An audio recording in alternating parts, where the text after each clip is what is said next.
Welcome back, everyone, to another matchup. I'm here with Samuel, Hi, everyone. and together we're having a look at an interesting matchup, I think. A likely a very one-sided matchup. It's Light-Paws against Rakdos Ellie.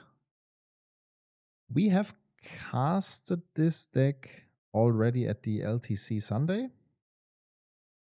I think it was the first round, right? When it played against Bridget. Was an interesting game for sure.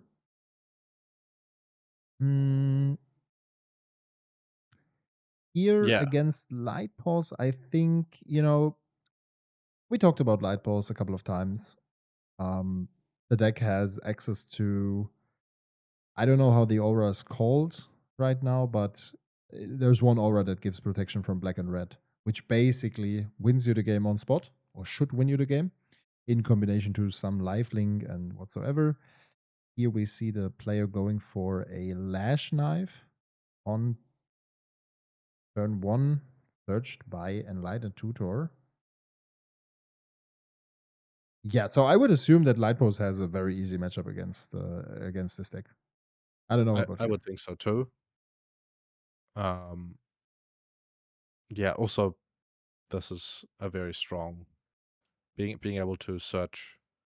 I'm not sure what hexproof or protection enchantments that the deck plays on two. The new one for here, Brilliant Wings. The new one from Ah, okay.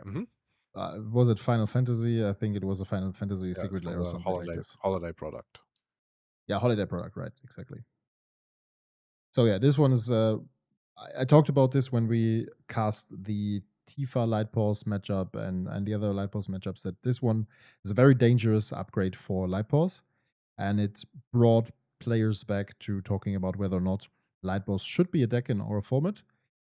And as I always keep saying, if we get to a point at which we get a conditional CMC1 hexproof aura, something like Daybreak Coronet that permanently grants hexproof, then we are definitely at a point at which Light-Paws should be banned.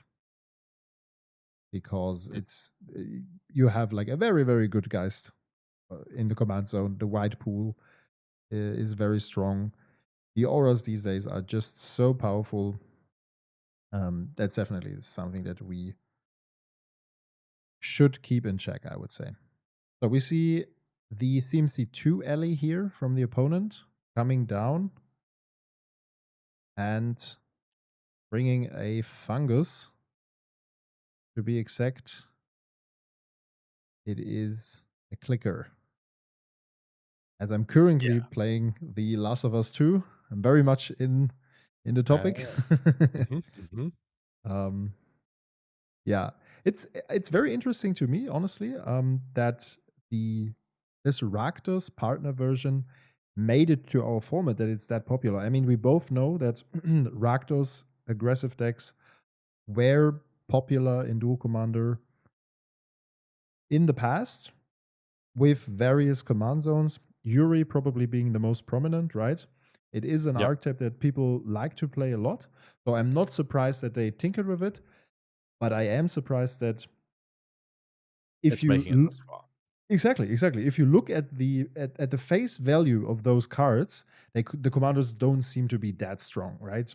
So that's Yep. why I'm surprised it is working out.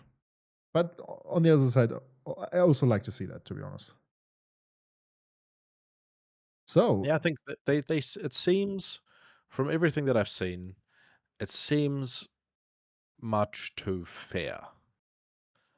Like looking at what the decks do on paper, I think it's just so much worse than what Yoshi is doing that I am just a little confused. Like, looking at this, Fear of Missing Out is a card that is cool, but it doesn't seem to like I think most Slimefoot lists have probably cut the card by now, and there's just so many cards that feel too slow or too too clunky. Like the mobilize guy, I'm not a big fan of him either. In terms of the clock that he presents as opposed to other cards in other aggro decks. So yeah, Yeah, maybe I'm wrong, but I mean, maybe we've we talked should about it before. we should give it a try maybe at some point. Just that I don't know, for a deck that I want to try out at some point. I don't want to waste. I think the commandos are quite expensive for what they are. So I'm a bit hesitant on that, to be honest, and it's also not my favorite archetype. Here we see a cool card from the Avatar set. Yep. The one that taxes anyone or oh no, only the opponents, right? For each non-creature spell they play. I think it's when a player casts a When a non-creature player spell, even? Okay, it does okay, 2 never mind damage then. to them. Yeah. Yeah, that's a cool card. We talked about this in the Avatar review. And it's one of those maybe inclusions for mono black aggressive decks. But honestly, when was the last time we saw a successful mono black aggressive deck? Very rarely the case so far. Turok didn't really make it.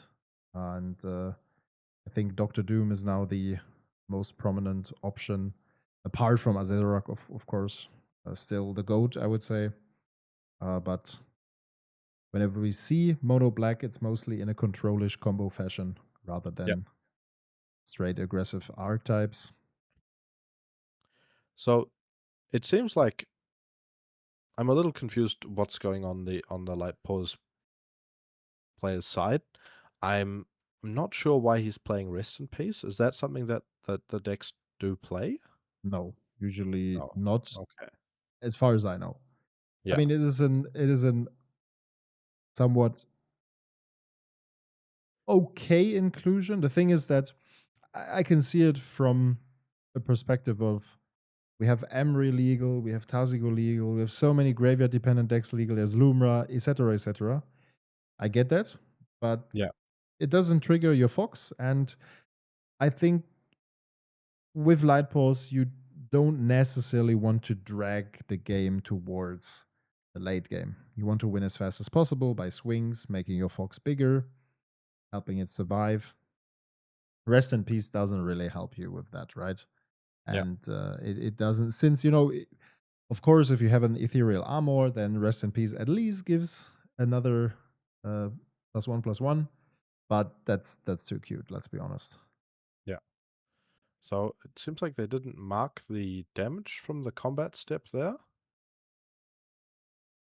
Uh, yeah, so he's at 2. Yeah, Okay. now they did, exactly.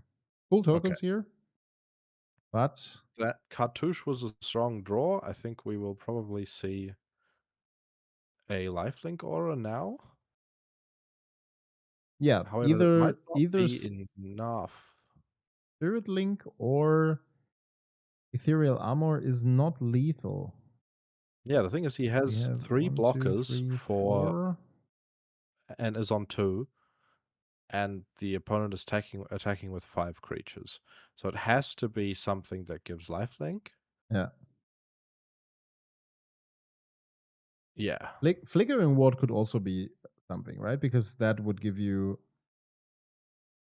maybe there's even another land drop that would give you 2 more casts. So could be Flickering Ward. It's mana type. Okay, so Flickering Ward. Yeah. But either way, I think Flickering Ward would be the better call here. So he's giving that Spirit Link, right? That's Spirit Link, exactly. Yeah, So that so he's gives giving Life Link. lifelink. If you go for the Flickering Ward, you can give protection from something, but the relevant part is that you can add another enchantment turn by turn. So if you've survived that turn, Does the Cartouche not give vigilance? I think it does. No, it gives first strike, I guess, instead. Okay.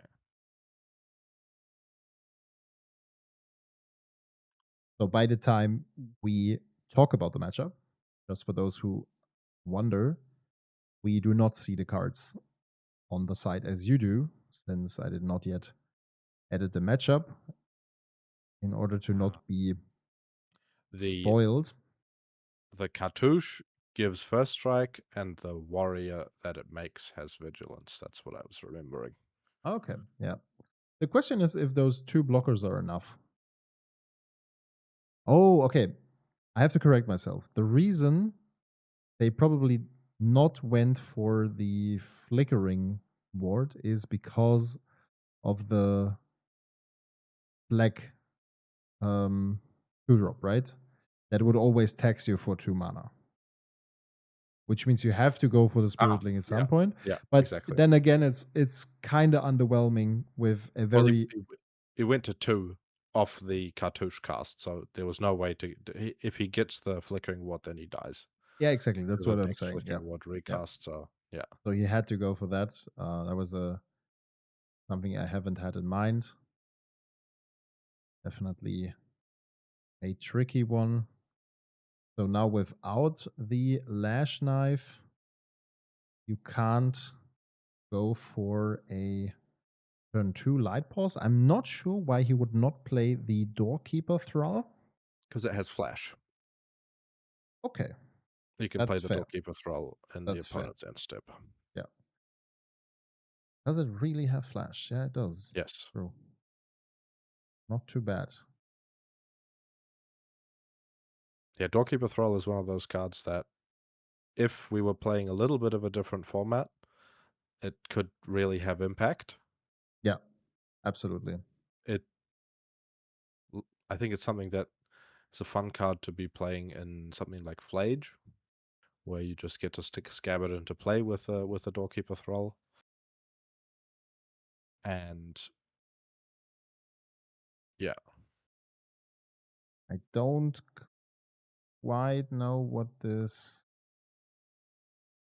aura is, but it seems that Ellie and Ellie have a response. Yeah, there's a Galvanic Which, Discharge in hand that we just saw. yeah. And the aura would most likely search a protection. But to be fair, it was a mulligan down to 5, I guess. So he did what he can with those 5 cards. We see a Razor Verge Ambush and another card. A Parallax Wave, okay. Yeah, that's a tricky part, you know, about Light-Paws, because once you played your aura and the fox is dealt with in response, it's very tricky to get back because you have to recast it, you have to find new auras. Sometimes it's even like super awkward because you had to equip some or attach some value aura that was dealt with in the process. Yeah. And you're losing this, it's in the graveyard, you have no access to it anymore. So that's kind of difficult. Parallax Wave coming down. The Doorkeeper Thrall is dealt with. Yeah, I think that makes a lot of difference if the 1 CMC aura that you have does not have flash. Yeah, definitely. It just changes so much. I would say most of those CMC1 things do have flash these days. Of course, there are a couple of protection granting ones, apart from the shard mages sphere. I don't know how it's called. The one that temporarily gives hexproof. No, shard mages rescue could be that. Most of those have flash in order to be able to wait for your opponent to interact. I'm not quite sure why he did not decide to save the Doorkeeper Thrall with the Parallax Wave, because then you can also play the Fox and you can also tick down the P-Wave to save the Fox if there's something incoming. Most likely the Lavamancer will try to eat it, right? My concern is just, if you don't do that, you're just losing your board, and the P-Wave didn't do anything. While if you save your creatures, they come back. Then you have a turn with lots of mana, and maybe you get to cast a couple of auras and come back by attaching them to Light-Paws and get an advantage all of a sudden. I'm with you on those thoughts. I think Parallax Wave is a card that there is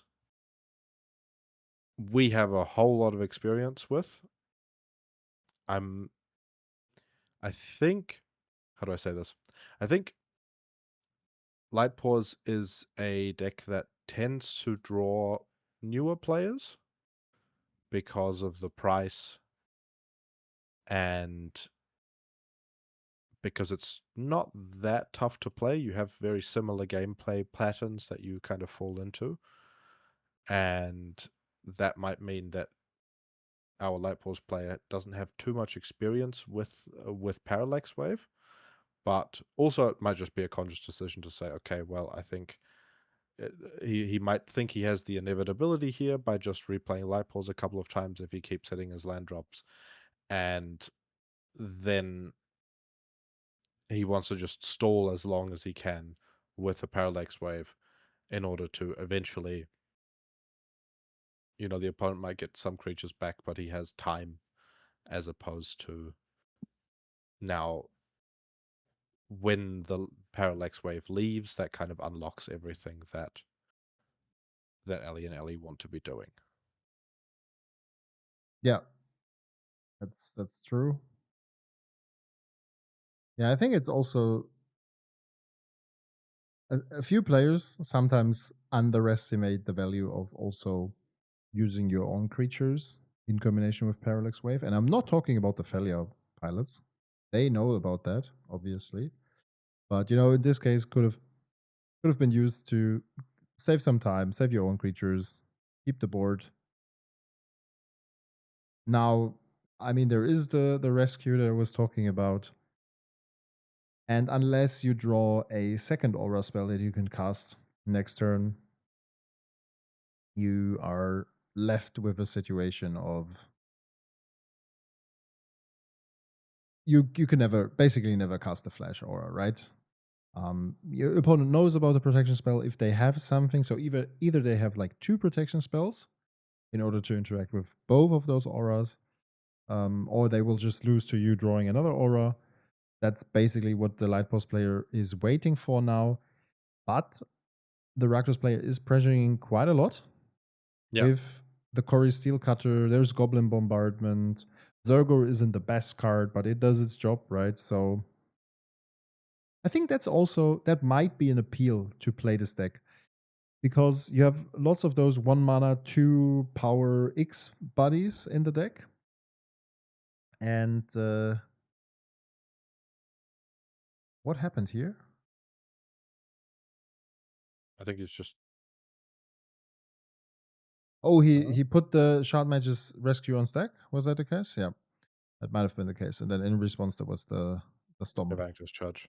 Um, Stomp. Okay, yeah. yeah.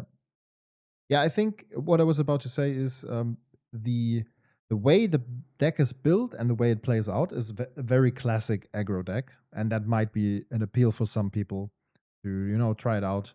Plays a couple of cool cards, and you get to play all those nostalgic things, Zergo and the Blood-Soaked Champion and stuff like this, which are cool cards, and we played all those cards at some point in some decks, and I get behind that, even if Ellie might not be the craziest commander. I think the Rakdos Ellie is a more interesting to me. Nonetheless, most of the time I see this deck, people tend to play the CMC2 card. So yeah. So far, I would say the situation looks quite good for the Rakdos player. P-Wave is gone, and there is likely no top deck for Light-Paws to get out of that. Yeah. The Dust Bowl is definitely not making a difference, and that looks like an unexpected 2-0 for Rakdos. We talked about it in the beginning. I thought it would be an easy game for Light-Paws, but the player did not find the right cards at the right time. And while I would say the Rakdos players did with some of those cards, here we have a Spirit Link. Okay, it's more like a a fun way to concede the game, right? So yeah, cool. Unexpected win on Rakdos' side. Interesting match. I would say the majority of games are in Light-Paws' favor. Definitely in Light-Paws' favor. I would think so too, yeah. So yeah, maybe just bad luck or lack of inexperience. We don't know. Nonetheless, was an interesting one. Thanks a lot for tuning in, guys, and see each other in the next one. See you next time.